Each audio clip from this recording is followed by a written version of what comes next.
அதிமுக பொதுக்குழு கூட்டத்தில் பங்கேற்க எடப்பாடி பழனிசாமி தற்போது வானகரம் ஸ்ரீவாரு வெங்கடாஜலபதி மண்டபத்திற்கு வருகை தந்திருக்கிறார். இது தொடர்பான கூடுதல் விவரங்களோடு களத்தில் இருந்து இணைகிறார் சிறப்பு செய்தியாளர் சுபாஷ். தற்போது அதிமுக பொதுச் செயலாளர் எடப்பாடி பழனிசாமி வருகை தந்திருக்கிறார். இன்னும் எவ்வளவு நேரத்தில் பொதுக்குழு கூட்டம் கூட தொடங்க இருக்கிறது? விவரங்களை பதிவு செய்யலாம். சரியாக 10:35 மணிக்கு இந்த ஸ்ரீவாரு மண்டபத்தில் அதிமுகவின் செயற்குழு மற்றும் பொதுக்குழு கூட்டமானது நடைபெறப் போகிறது. வரலாற்று சிறப்புமிக்க அதிமுக கழகம் செயற்குழு பொதுக்குழு கூட்டம் என்பதுதான் பேனராக பார்க்கப்படுகிறது.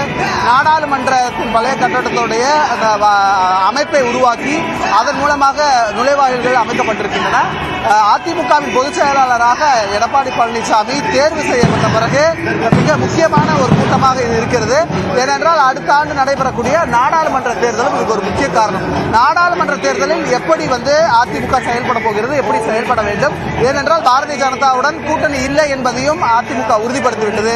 இந்த தருணத்தில் நடைபெறக்கூடிய செயற்குழு பொதுக்குழு கூட்டம் என்பதால் அது குறித்து ஒரு முக்கியமாக பேசப்பட இருக்கிறார்கள். அதிமுகவின் எல்லா மாவட்டத்திலிருந்தும் நிர்வாகிகள் வந்திருக்கிறார்கள். செயற்குழு பொதுக்குழு உறுப்பினர் என 2300க்கும் மேற்பட்டோர் சிறப்பு அழைப்பாளர்கள் உட்பட வந்திருக்கிறார்கள்.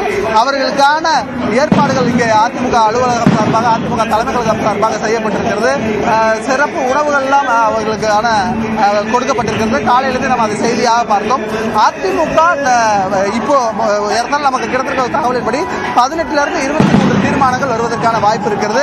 அந்த தீர்மானங்களில் அதிமுக பொதுச் செயலாளராக சிறப்பாக செயல்பட்டு வரும் எடப்பாடி பழனிசாமிக்கு பாராட்டு உட்பட, திமுக அரசு வெள்ள பாதிப்பை சரியாக கையாளவில்லை என்பது உட்பட, மத்திய அரசு போதுமான நிதியை தமிழகத்திற்கு இந்த வெள்ள பாதிப்புக்கு ஒதுக்க வேண்டும் என்ற தீர்மானங்கள் இருக்கும் என்று எதிர்பார்க்கப்படுகிறது. இப்படி ஒட்டுமொத்தமாக நாடாளுமன்ற தேர்தலுக்கு தயாரிப்பு, திமுக எதிர்ப்பு நிலை, அதே போல மத்திய அரசை வலியுறுத்துவது, அதிமுகவின் அடுத்த கட்ட செயல் திட்டம் ஆகியவை உள்ளடக்கிய ஒரு செயற்குழு பொதுக்குழு கூட்டமாக இது நடைபெற இருக்கிறது. ஏறத்தாழ மதியம் 1 மணி 1:30 மணி வரை இந்த செயற்குழு பொதுக்குழு கூட்டத்தில் தீர்மானங்கள் வாசிக்கப்படும்.